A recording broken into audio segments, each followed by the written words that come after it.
Are we recording? But more than. Oh, mate, we are. Thanks for always ruining the fourth wall by asking that. I don't care. Welcome to episode 17 of No Idea Yet. This week we're here with Johnny. Not really paying attention. Hello. I did it this time. And Freddie. Hi. And they're going to find out live on the episode now what we're going to be talking about this week.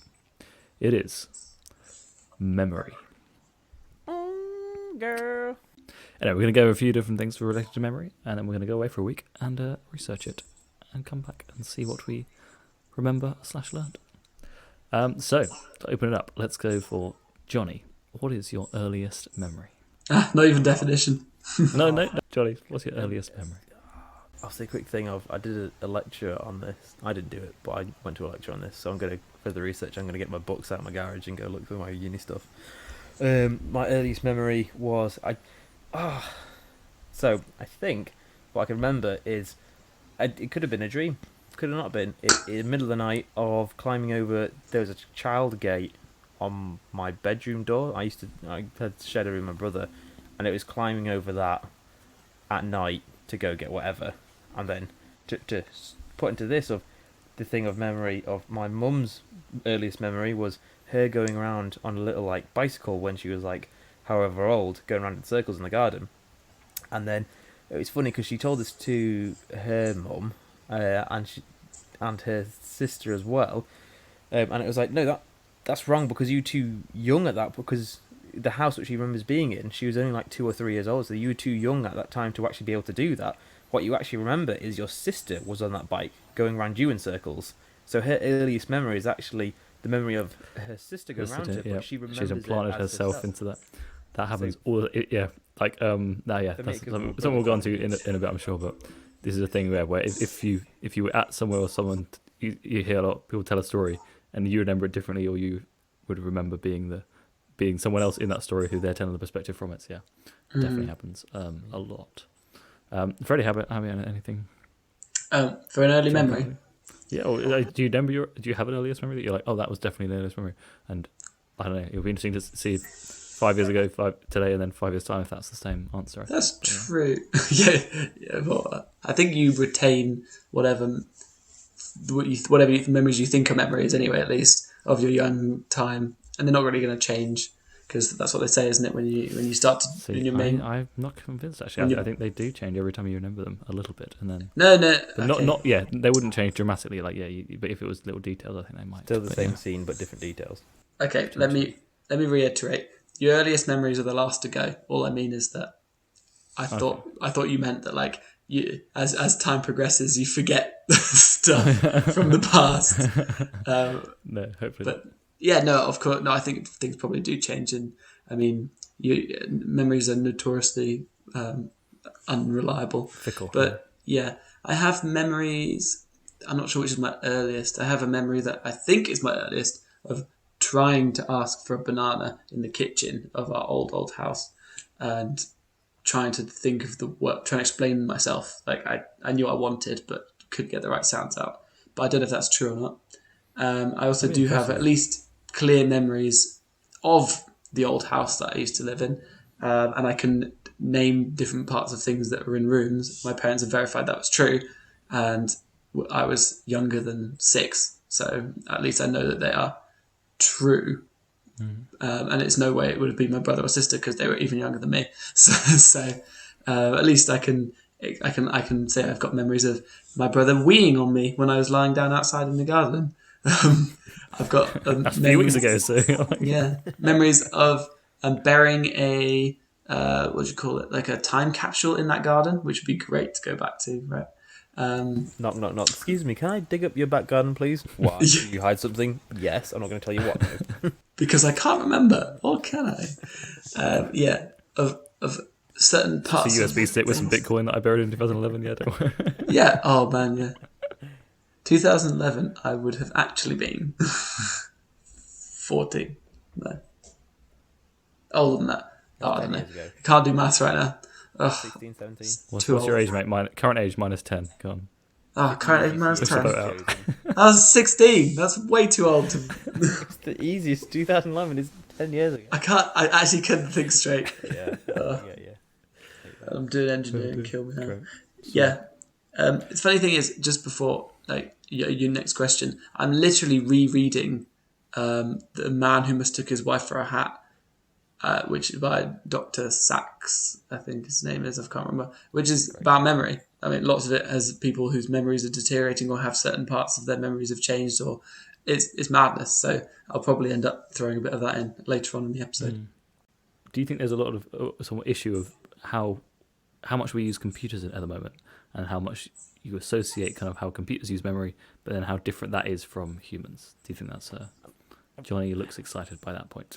I think the start of the point, I was going to say something about computers and like how we rely on things, and there was somebody who came in to work a while ago and must have been in his 60s, 70s, like a classic farmer kind of guy, but he owned like a big company of they did like vehicle hire, like tractors and diggers and like big things. Sound like I'm talking to Ezra, talking about tractors and diggers. Not to adults. Sorry. Back to those. What colour were they? What noises did they make? Can you get back to the tractors and diggers? He's like famously bad with any kind of tech. He has like an old Nokia kind of phone and it's wrecked kind of thing. He barely just knows what to do. And it's funny because saying like, oh yeah, this because it was someone I work with. She's like, oh yeah, his memory is insane. Like he's a really nice guy. If you wrong him though, he'll proper have it out for you. He'll go have like a team of 20 people, and then he'll go to the lunchbox, which is like a butty shop across the road from us, and he'll remember all 20 orders, everything. They'll be like, oh yeah, so and so wants this, they don't want that, they do want this, and it'll be like a big lunch order for like 20 people. Yeah, and he'll know exactly where all the tractors, all the diggers are at any one given time, because people will be calling him.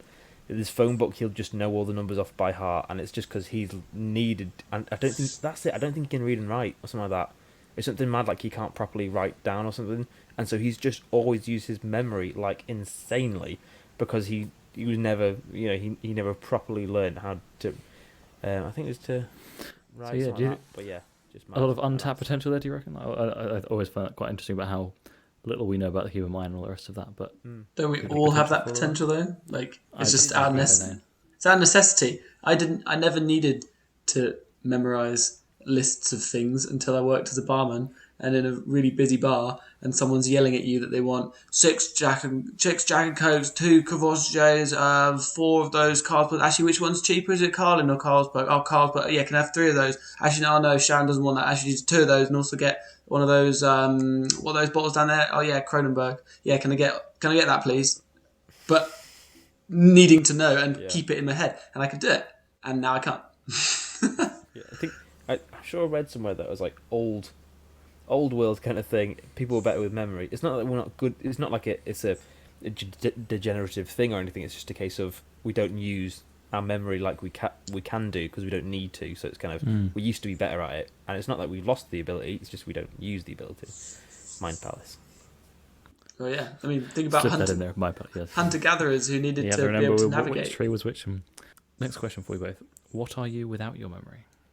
Nothing. It depends how old you are when you lost your memory, to be honest. What do you mean how old you are?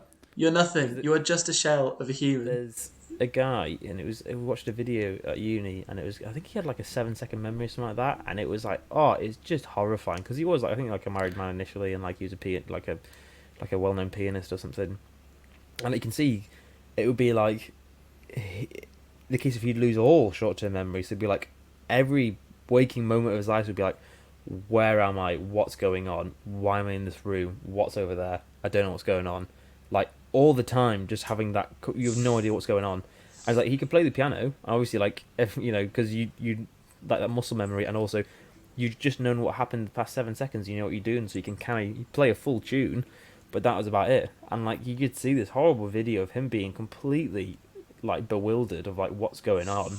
Because there's no frame of reference. It's always like, I'm in a room, what's going on? Why am I here? What am I doing? But constantly. And that's just terrifying. Yeah, that's great. I mean, that's not great, but Memento's a great film. Oh yeah, Memento. Oh yeah. That is a great film. I was seeing that Adam Sandler one where you were talking about that with 50 First Dates. Yeah. 50 First Dates, that's it, yeah. Well, there's one of the stories I read the other day it's Oliver Sacks, that's the name of the author, Dr. Oliver Sacks.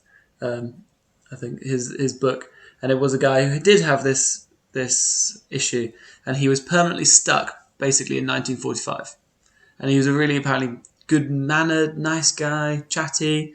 Thing was though, he'd just be like, hey doc, how's it going? And the guy would be like, oh, how do you know I'm a doctor? He's like, oh, you're dressed like a doctor, and I'm in a doctor's office, I guess. Yeah, so what's up? Am I ill? Like, what's the problem? And just like, no, we were just doing a quick test. Do you remember any of the items under this box? And he's like, nope, never been here before. Don't know what you're talking about. He's like, okay. Shows him the things, and he's like, cool, okay. Do you want to try and remember them? Yeah. You've already remembered them. Sorry, what was that? You already remembered them. What? The things in the box. What are you talking about? So there's some items under this box. Oh, okay, cool. Yeah, no problem. And then you show him like a piece of paper, and it's like, is this your handwriting? I'm like, yeah, that is my handwriting. How did you get that? And it was just this poor guy trapped, and he could name all sorts of fun stuff. There's things that he'd done his whole life. He thought he was 19, and he was like an old man. And the doctor said that the cruelest thing he ever did was he showed him a mirror, and he felt awful after doing it. But on the plus side, the guy forgot. But the thing was, weirdly, is that he had to live in this kind of hospital-y, kind of retirement-y home thing, I guess you'd call it. And like, he was a good man, really intelligent. Like, he would smash games. Like, he could smash a game against anyone as long as he could keep the attention. And weirdly, he slowly kind of learnt his way around. He learnt where the toilet was, and he kind of learnt a routine, but he didn't know it, if that makes sense. You couldn't ask him where the toilet was, but he would be able to find it somehow. And he didn't know anybody, but he recognised that he wasn't in danger or something. It's very strange, but like kind of heartwarmingly cruel. And yeah, he's just for the rest of his life trapped in 1945. That's what he thought it was. See, is that? I don't know. Yeah, the whole thing of this is obviously there's complete Pandora's box of equally terrifying and all sorts of sci-fi and everything else kind of. Being trapped in your own mind like that would be the worst place to be trapped, I think. I think there's a lot of that. How much would you say that intelligence correlates with memory? Would you really associate? Because I think it's interesting in terms of like when you're in school, very much like it was basically just a memory test, right? Is how much stuff could you turn from a book, put in your mind, and then regurgitate in an exam? That was most of what determined how quote unquote intelligent you were at school. So, what do you guys think about that? I think one thing just is like a quick note of someone who said, if you ever watched Love Island, there was Tommy Fury, guy, for the most part, not very intelligent, and I don't mean that in an offensive way. It just seemed like he wasn't that worldly travelled or anything like that. He didn't know how to wash his clothes or anything like that. A lot of the basics that we take, just natural knowledge kind of thing, he just didn't know how to do. Just a bit weird, and I think it's more of a case of not really, maybe focusing on boxing over more of an education, which is fair enough. People do that. I know I had a sports teacher in high school, and he didn't have his GCSEs, but he was teaching GCSE PE because he got bronze in the decathlon or something like that. So he's a proper athlete, but focused always on being an athlete rather than education, if you know what I mean. But one thing I've said he may not be like book smart or intelligent in that way, but emotionally he was super intelligent in the way of like knowing how people react, how they are, and I think there's different levels of intelligence, different types of intelligence. And so one thing of sometimes memory, I think, I would even say good memory gives the illusion of intelligence. Like, loads of random little facts. Doesn't mean you're smart. It just means you know random facts. That's something I've been able to do for quite a lot of my life. Doesn't mean I'm smart. And ride that sweet wave all the way to yeah. I guess I'd feel that like you're totally right. Like memory gives the illusion of intelligence. Like for me, maybe I guess knowing how to do stuff is the true intelligence, but memory can definitely look like you know what you're doing just because you remember it. But then at the end of the day, is not knowing how to do something because you remembered how to do it. It's just the repetition of that thing has given you the skill.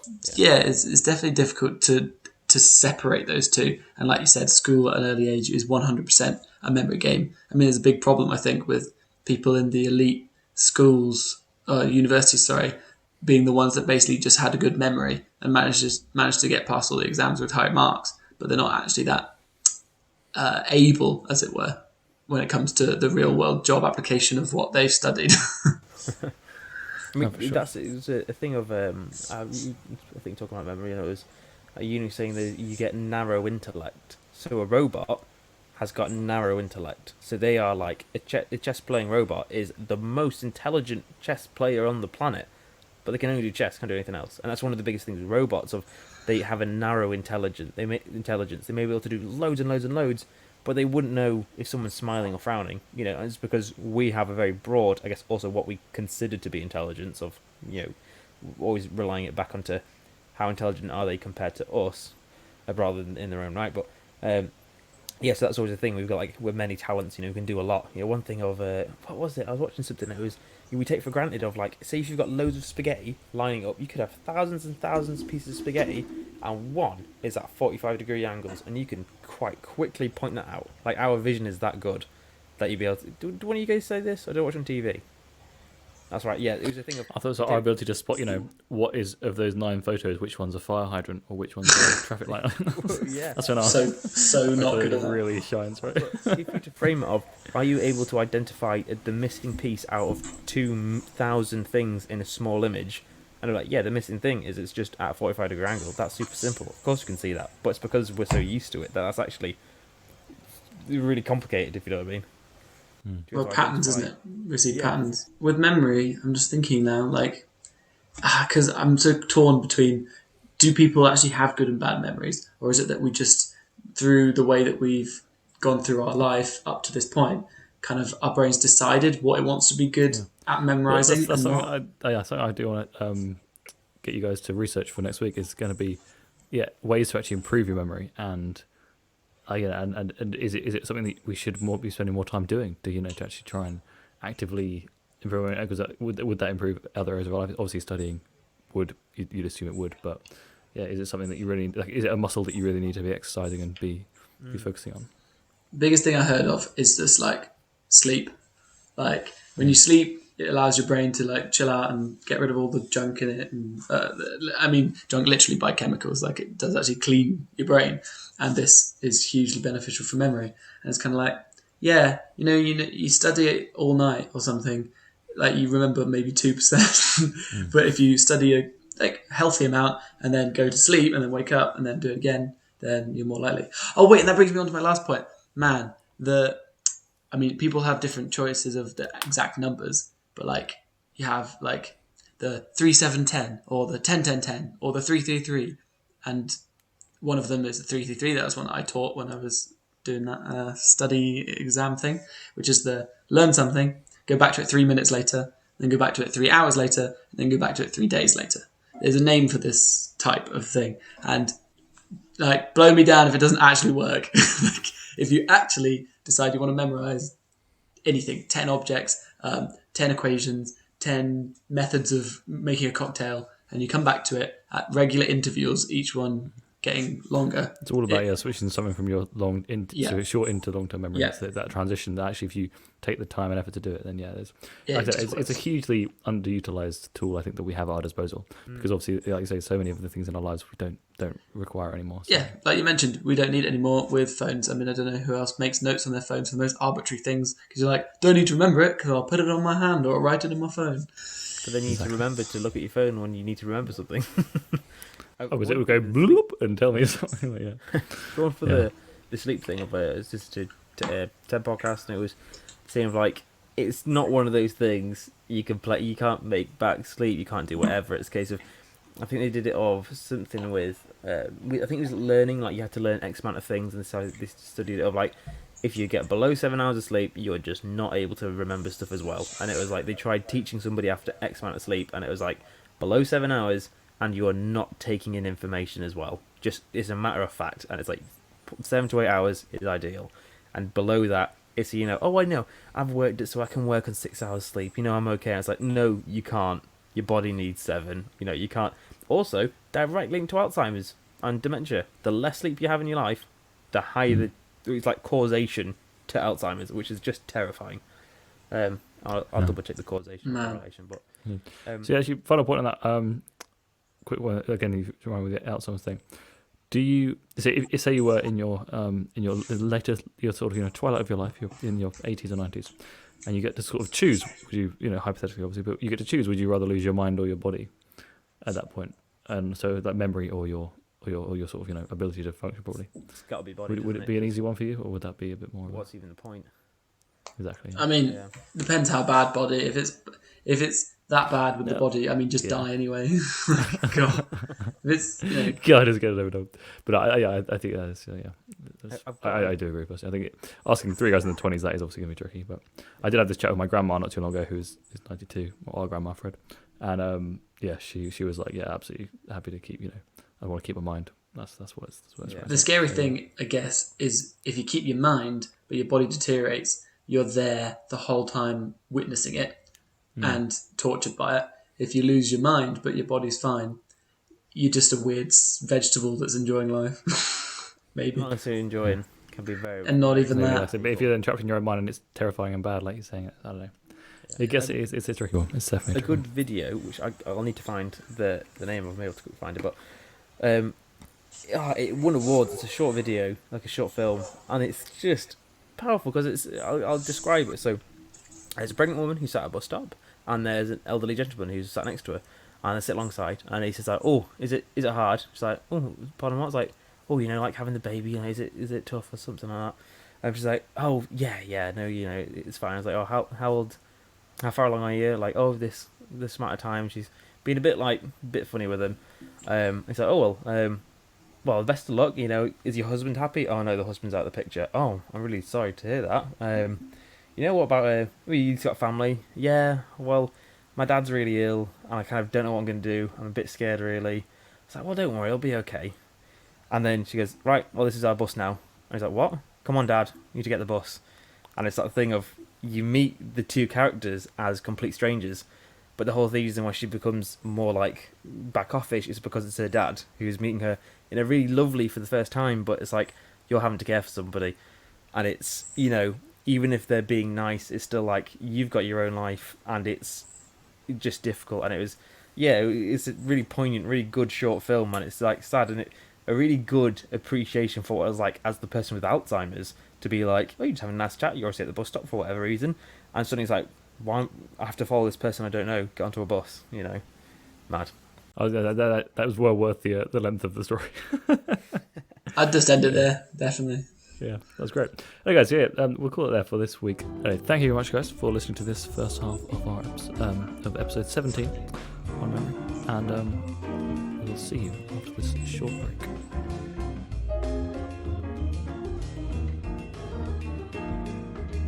Welcome back to part 2 of this episode on memory. As you may remember, we were talking about memory, and I asked these guys some things about it. Did we remember? You may remember. You may remember from about 50 seconds ago.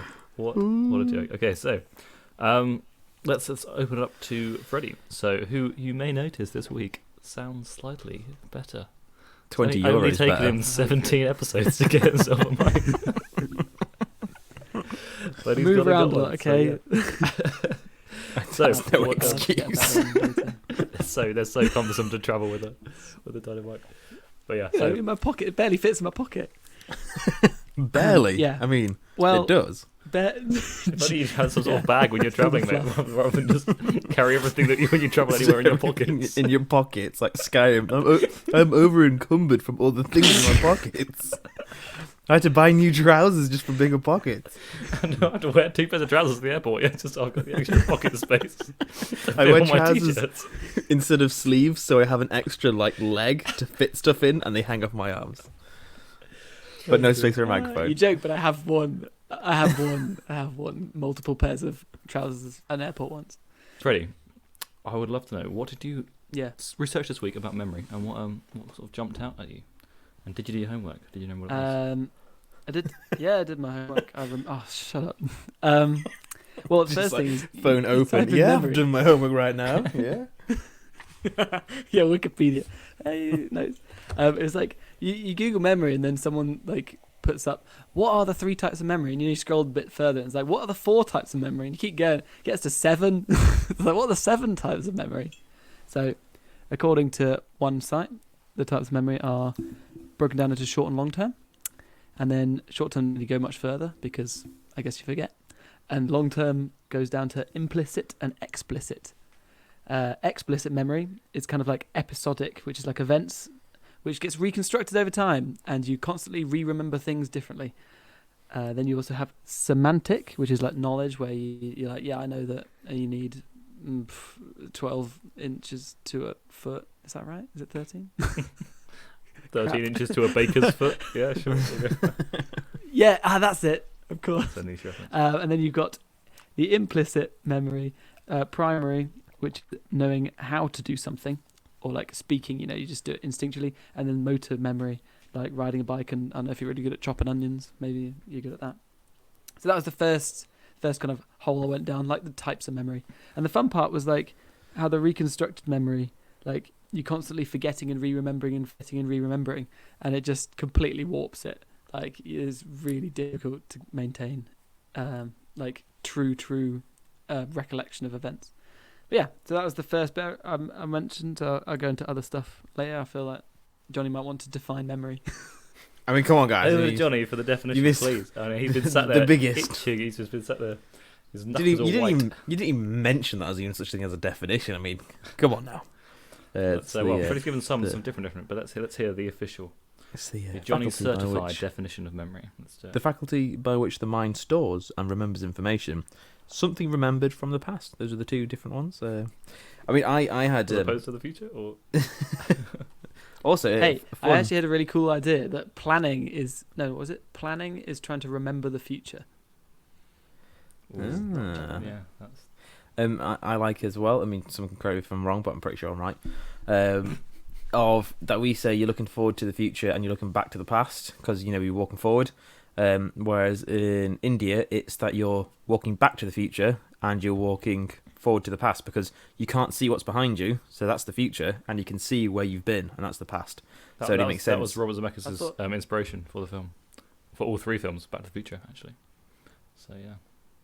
Was it? You got your back to the future, but you're still walking backwards. You said it with such conviction. I was like, wait a second. I don't even know what name you said. Is that a random name you made up? Is that the Robert actual Zemeckis director? is the director of Back to the Future.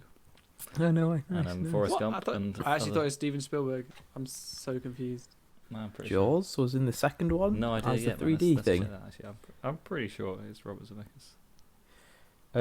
I didn't need to worry too much about research because I did a whole lecture on this. I didn't do it. I just sat in a lecture and wrote things down. And yeah, the three distinct memory processes. Oh, wait, who's the director? It's Robert Zemeckis, yeah.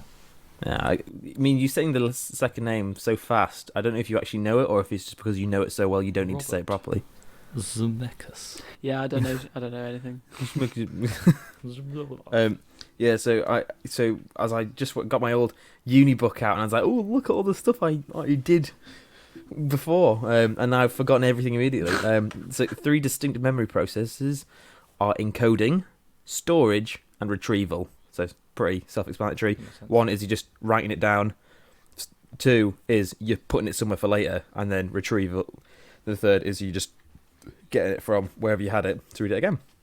Three types of memory. Those are the processes, and there's three types of memory. So there's one you missed out. There's long-term and short-term, but there's also sensory memory, and this holds like a colossal amount of information to a point of, and it's about 3 seconds or less worth. So like you get echoic, which is acoustic, iconic, visual, haptic, tactile, and if you remembered all your sensory memories, I wrote down you'd fill your storage up just really quickly. It's a case of you just can't remember that much because there's so much information. It's not like I remember these bits. It's like no. Imagine if you remembered everything you saw. So what like do you use every that little for? detail. So it's all the things you've experienced, but it's just So the it's specific this. area in which you- So the thing Taste would be so you'd in your have mouth. sensory input, Yeah. sensory register, and that's where you do. That's the so first you feel something, so that it first gets inputted, and then you have a little sensory register, so it's the memory of it, and that's a point of where the first point of forgetting something. So that's why you may forget things. Then from sensory register, it goes to short-term memory, and short-term memory is memory retained for less than a minute. And so then after the short-term memory, you may forget it, or you can then rehearse it, and then it goes to long-term memory. And long-term memory, as Freddie was saying, is broken into different things. The two main things we got were procedural, which is non-conscious, i.e. riding a bike, and then declarative, which is the classic memory. So the loss of this is antegrade memory. So there's like 50 First Dates, Memento, Finding Nemo. Made all great films, all about people forgetting stuff. And then the types of declarative memory are semantic memory, which is objective. So it's just knowing like France is France. You know, you don't need to remember how you learnt it or whatever. Or, you know, like, and animals also have semantic memory. And then episodic memory, which is remembering. So it's subjective. It's episodic, as you said, Freddie. It develops late and is it uniquely human? We don't know. And then to finish off, so last week I mentioned about a guy who, I said 7 seconds, that was 50 First Dates. It's actually 20 seconds, and it is Clive Waring. You can look him up. He got an infection of herpes viral encephalitis, and he can't remember anything whatsoever. Doesn't store anything at all. So every 20 seconds, he has no idea where he is. It's just a bit terrifying for him. But he can still play the piano and still has that kind of thing. And another case was patient HM. I think it's because he's actually anonymous. You don't know who it is. But he had epilepsy, and they removed part of his brain. Like they were just like, yeah, let's just cut it out. It cured the epilepsy, but he had severe antegrade and retrograde amnesia. So the kind of thing. So you don't have epilepsy. You can learn new motor skills. You can remember everything before the surgery. Your intelligence is effective, but you can't remember anything new. So like he could learn a new skill, like how to skateboard or something, but he'll have no recollection of ever learning how to do that. Apparently he's just a pretty happy-go-lucky guy though. There's a hippocampus that was chopped up. Ah, yes. If anyone cares. Yeah. There's a hippocampus that was cut off. So it meant like you said, he couldn't make new like memories that he would be able to consciously be aware of, and like it taught a lot about like memory triggers and figuring out what it is that makes a memory a memory. I mean, I went down a bit of that as well, but we'll get to that. Go for it. I'm done now. That's all that's all I got from those 10 pages of uni. So right, I'm out. Close your laptop. Job done. Yeah. finish the episode. I'm spent. I got stuff on how to improve memory. I got stuff on how to forget, and a little bit on what memories are. So how to forget, as in, or how we do forget. Okay, well, they tie together. So there are, according to this source, 3 ways of forgetting. The first is passive, which is where it kind of just fades over time. We're not sure what that's like. Is it a loss of the trigger of the memory? Is it that the neurons are reading different ways? Or is it like that the connections between them break down or something else, right? And like it just happens to all of us. It's just how it works over time. Then there's night targeted forgetting, which is where like, you know, you go to sleep and your brain clears out all the junk from the day. Which is why sometimes like if someone says to you, hey, so what did you eat tomorrow? What did you eat yesterday? And you're like, I don't know. Like, you know, you can't remember something you did yesterday, even though it was literally just yesterday, and you should be able to recall it. But because nothing important happened at the time and you weren't really paying attention, it's just gone. And that's due to what they think is when you're sleeping, they just cut out that crap. And then the third is motivated forgetting, which is basically suppression, and it's like it's tied in with trauma, or if you actually, it's also tied in with like if you want to get on with someone, but they did something that hurt you in the past or something, you basically push away bad thoughts, and it kind of it's something we all do all the time apparently, and that like it really enables you to keep your confidence and not think about bad things all the time. You naturally, ideally, some people probably don't, or some people are having a bad time, push away bad thoughts or bad memories. Otherwise, you'd be constantly plagued with every bad thing that happened in a certain room, because negative memories come back quite easily, right? Or plagued every time that, let's say you were going to go play football and suddenly all the flooding memories came back of every mistake you'd ever made. It's just like you push that away so you can focus in the present. I feel a good example of that is, as you do every single day, if you forget there are germs on literally every surface you will ever touch, and you have no idea what those germs are. Yeah. And some people are less affected than others, and some people, will be like, no, I need to disinfect everything because everything I touch, I know that something's on it. Whereas you just forget about it, don't you? It's kind of like, I know that anything I touch could be infected with whatever, and we've been very much brought to light with coronavirus and stuff like that. Think about it, right? You just forget about it. Don't think. Forget about it, man. Just forget. Don't worry about that. 90% of blokes, it's kind of like, you just go for a wee. Most guys don't wash their hands. You just forget about it. Yeah. To be fair, I did that. A friend of mine who told me about the thing with bar peanuts is like the most common cause of spreading, like, I don't think it was syphilis, but something like that, and it was just like STDs. Probably STDs. It was something like that, But but yeah, it was basically. Yeah, you can bet if you're in a it might pub. be herpes actually, but yeah, it was pretty. Basically, it was like don't eat bar peanuts as a rule. You can bet if you're in a pub that, and like it's at 11 o'clock, any guy who's been to the toilet probably hasn't washed his hands. Yeah, Guaranteed. Yeah.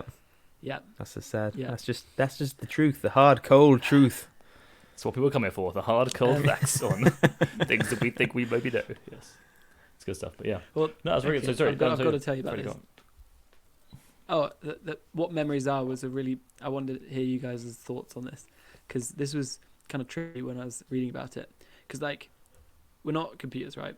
There's no memory bank. Are you sure? Memories are a collection of. Okay, we could all be in a simulation. Who knows? Like, it's, as far as we know, neurons in different areas of the brain joining up together to form a memory. And I was like, yeah, okay, whatever, YouTube video, I get that. And then it's like, so you have like the taste and the visual cortex at the back of your head, like use some information and blah, blah, blah. And then the thing was, right, these are the two mind-blowing stuff.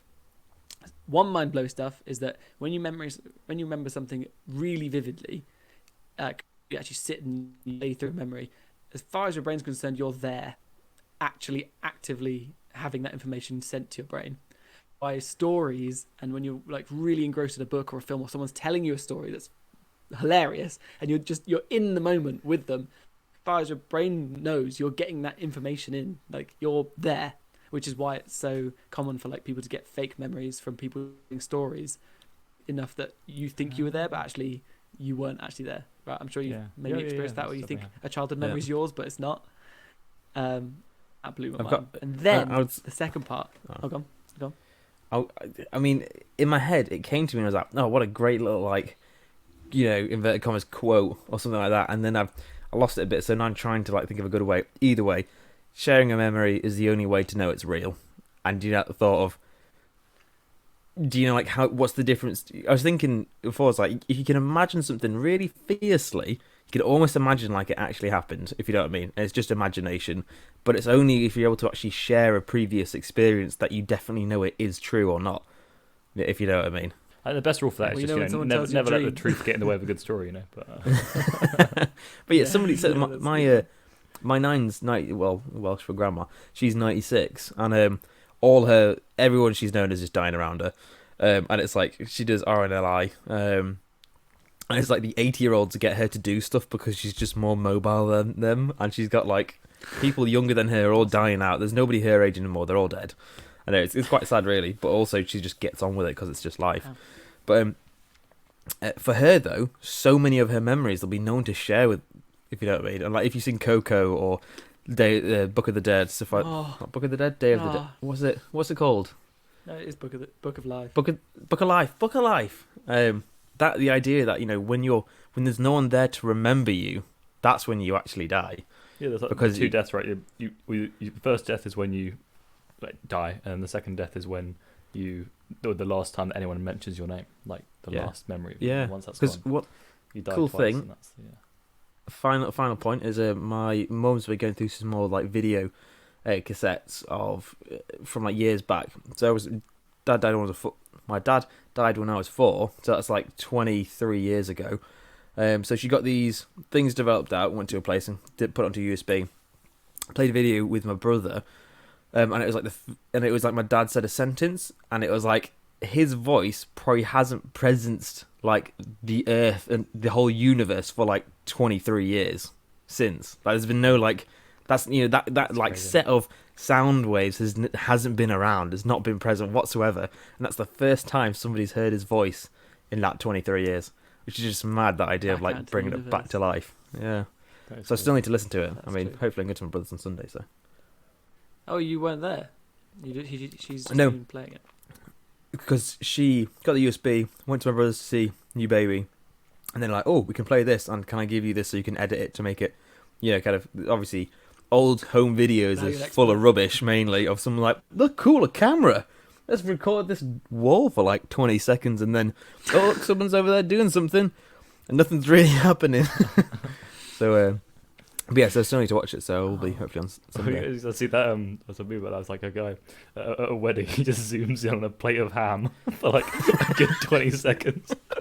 It's like all the weddings going on, and he just zooms in on a plate of ham, and then leaves it there for like, and then it carries on. It's just like, you know, like you're so like definitely videos that like if you see kids like on camcorders and it's just like zooming in, zooming out, zooming in. It's just like, this is incredible. Look what I can do. Like I'm looking at the screen and it's showing me something which I can also see with my eyes though. And yeah, it's just So like the whole videos are just terrible. Most of them, they're just tap. It's funny. That's great. But yeah. I actually do have a video of me at like maybe 8 years old with a camcorder that got sent to us. I've got it saved on my box for like forever kind of times. And it's just me in a really weirdly high-pitched voice going, "Oh, look, a leaf." and it's just like zooming in and out. And I was like, it's exactly what you just said. And I'm like, I have that. Yeah. I literally have that. So we have the one exception to that rule. I think is our cousin Freddie. Our cousin who lives in Australia. His dad's like a producer, and he said he's as an only child as well. Like we said, he was probably one of the most photographed children on the planet. There's just so many. There's so much footage of him. Like every year, his dad like posts stuff with like the most crazy detailed videos of his documenting his whole life. It's really cool to do. I think it's really. I mean, it's a good thing. The best thing to do is take little. I mean, I'd say I don't know. Since having kids, I definitely think like a minute video of Ezra is pretty entertaining for me. But usually, like take videos and make them 10 seconds long, because you can bet you will not care to watch more than 10 seconds. Obviously now I'd be like, if you got, and I think definitely get candid videos. It makes such a difference because it's all fine and well. Same with like photos, like post photos, candid photos and candid videos are lovely because you'll look at something, and obviously having a kid now of like a few months later, a little candid video of him just making random noises or just looking around, and it's like the behaviour changes so much. How are you defining candid there? Just when like. You're not videoing it because they're doing something interesting, or you're not videoing because they're posing. It's just like them, just like no, or like eating some food or whatever, and that's like. Yeah. I mean, the exception to that rule is if you're recording if you're recording a song or something that's like a set amount of time. It's really annoying if you record it and then stop it halfway through because you'll be like watching it, getting into it, like and then the video just stops. I thought you were gonna say like just. It doesn't work when you're videoing other kids. I mean, because definitely don't do that. Just keep getting into trouble. Oh man, like a bunch of points in the conversation. But I was now thinking that maybe there's 3 deaths, and I think not for all people, but for many, I guess, when you get old, like the first death is you forgetting stuff. Like if you forget yourself, you stop being you, don't you? That could be the first death. If you stop being the you used to be. I mean, yeah, or you revert back to the you at 19, even though you're 84 because you got. Could you imagine? It was a thought. Imagine now, like, because do you know that thought of? Imagine right now, and then suddenly, snap! You're in like an 80-year-old body because you've forgotten the 80 years that have just been, 60 years that have just gone by, and you've got Alzheimer's. So you still feel like you're some 20-year-old doing whatever, and it's like, wait, am I not? Because that would how it would feel like. You'd feel like you're doing whatever, and suddenly, I'm in an old body. Like, what's going on here? And did you watch it? Did you watch terrifying. that thing? Did you watch The Wait? Yeah, I did actually. You told us about it. No, Johnny told us. No, I told you about it. Yeah. Oh, I couldn't remember who. I thought the problem is it's great. Yeah, that was horrible. Once it's been spoiled, it's like it does take. Oh yeah. Yeah. If you just said, "I've got a great video about this, watch it," and then we watched it, that would have been better. Yeah, but telling us exactly what happened and then. It just means I'm such a good storyteller. Thank you. It was right there. I couldn't tell the difference if we were there or not. I was like, "Am I filming this? Am I the person? Am I the director behind the camera?" But yeah, no, it is like it's so. Yeah, it's done so well to make you think like it's just like a normal kind of conversation, and then like boom. Cool. Yeah. Carry on with your point, Freddie. Basically, if you try and think about what memory is, right? So Johnny might be saying, "Oh yeah, I have a memory of Ezra eating some apple slices or something." But the question is, it broke down to what is the memory, right? Because you say, "Oh well, the memory is him doing this." Well, what is it? Is it the sight of him doing that? Well, no, it's also the sound. It's also kind of the smell, and then it's also kind of like, well, it's an apple, and then it's like, well, the concept of an apple. Well, an apple, is a fruit. Like, and you need all of these memories have to tie in together to form that single memory, right? Because that was something that popped up in the book I'm reading by Oliver Sacks, is that someone who loses the concept of what stuff is, which is just mind blowing. I think I mentioned it. Like you hand him a pen and you say, "What's this?" And he's like, "Don't know, never seen it before." He's like, "We'll play with it, see what." And he plays. Oh! I made a mark on my hand. It's a pen. Like you just because you lost the memory of what things are, if that makes sense. Oh, yeah. Just terrifying. And so, like, the memory that we think is like, oh, it's a little home video. It's not. It's a huge collection of experiences that all ties in to make what a memory is. It, I don't know, blows my mind. I think Like, what's you need crazy your is that Life with to form memory. with amnesia is that you don't. Oh, actually, no. I actually heard of a story someone actually that people don't forget how to talk. I think that seems to be something so hugely ingrained. Although I did meet somebody once who was, I think he was actually. I don't know if he was from Poland or it was his one parent was Polish and one was English, but you wouldn't know anything. And apparently, he said when he was 9, fell down the stairs, complete amnesia to the point he couldn't talk, anything like that. Had to relearn how to do everything.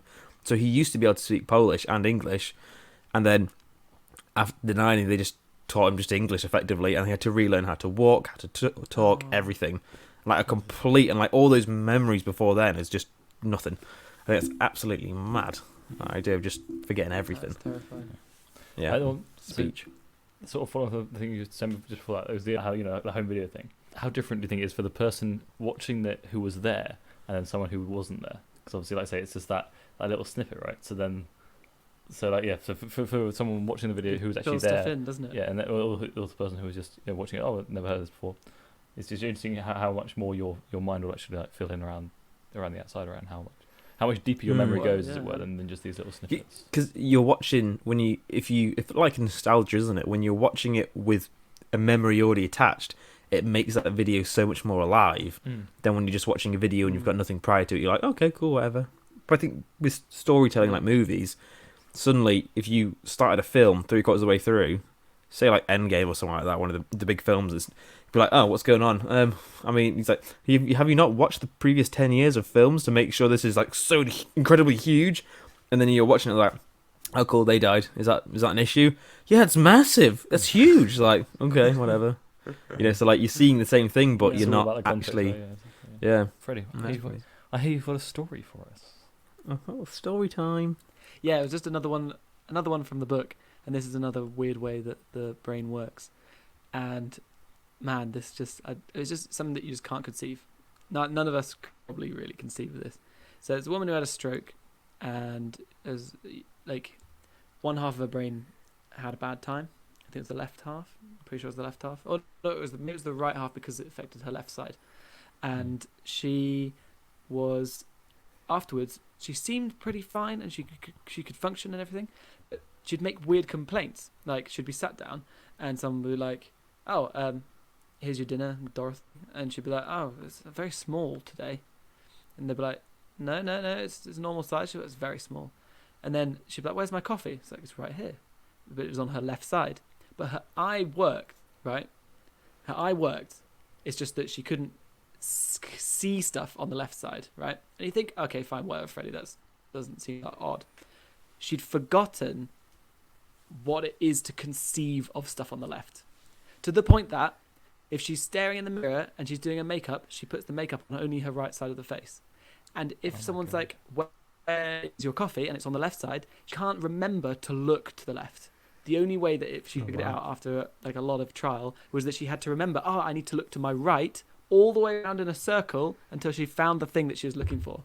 She'd lost the concept and the memory of anything being on the left. She can't look left. If you said look left, she can't do it. She can't remember that concept. She can only remember right. How I just can't. She's not an ambi-turner. That's I literally was just thinking that. I was like, do you like this thing with that? Yeah, it's the origin of the ambi-turner. Yeah. I can't turn left. Literally is. You need to go to the school for kids who can't read good and want to learn to do other good stuff good too. It needs to be at least 3 times bigger than that. What is this for ants? Where is my coffee? What is this? Coffee for ants on my left.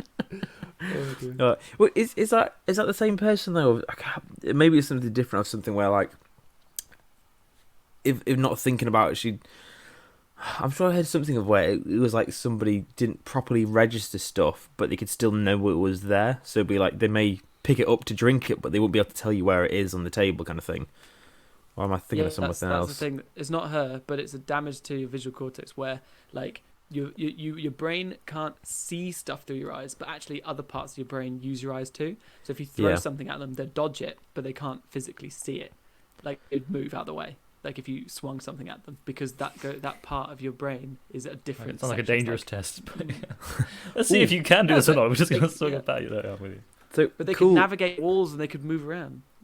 So a cool thing, I always thought, do you know your inner monologue that you have? That actually is the speed at which you think. You know, so that you'll think in your head with words. You're not, and like when you get to speed reading, where you're reading like hundreds of words in a minute or whatever, it's because you're getting rid of that monologue and you're trying to just take in the information and like bypass that middleman. And I always thought, well, do deaf people, because they don't have the inner monologue, are they faster at thinking? I never really got to ask this question. And then it was Abby's. No, that's it. Someone to tell me. No, it was. I got to chat to somebody, and he's a preacher in Abu Dhabi. We got to when he went over there. We stayed with him, and he was up until the age of 7. I think he was deaf, and then he regained his hearing for like 2 years, and then lost it again. So he's able to learn how to talk properly, and then lost it again. But he can still kind of hear, but apparently it's to do with like inner ear canals or something like that, of like higher tones he doesn't register. So low talking he can kind of understand. Mainly he lip reads. But saying that, I said, like, do people think faster or something like that? I think I also looked online, whatever, and it's a case of people who sign, they think in sign. So it's not a case of you thinking of the words, you're thinking of the hands in your head, which I think is mad. Also, it's a whole like different community, the deaf world, of saying like, you know, it's not like quite insular as well. So it's kind of like there is like a big, obviously, because you can. It's like when you go to uni and people stick with their own languages because it's just easier, isn't it? You know, you stay in your comfort zone. So the same thing with deaf and signing. But yeah, apparently a little bit slower, I think. Deaf. I got one last point about memory, if you'd like. Shoot. Very interesting. Now, I know you guys know this because I mentioned it, but it wasn't in the podcast. So I had to tell everyone. The world needs to know that when you're hammered and you're blackout drunk, you're not forming new memories. You're not even there. You're running on autopilot. So when you finally wake up in the morning and like, oh my god, what happened? I don't remember. You can't remember because you weren't even forming the memories at the time. You were just blackout. Just the meat mech doing it for you. Exactly. So take care of your meat mech, guys. Anyway, that's we're calling out of time. So thank you very much, guys, for listening to this week's episode of No Idea Yet. We do hope you've learned something, and we sincerely hope you join us next week. We'll be talking about something else. I don't know. Go read the title.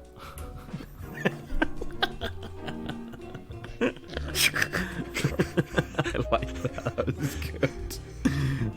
Absolutely smashed it. That's great.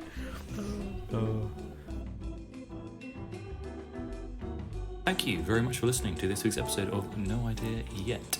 If you've got any questions for us or suggestions for us, then send us an email at noideayetpodcast@gmail.com, or alternatively, follow us on Instagram if you fancy for some slightly delayed updates on what we do. That's No Idea Yet Podcast on Instagram. So thank you very much, and we will see you next time.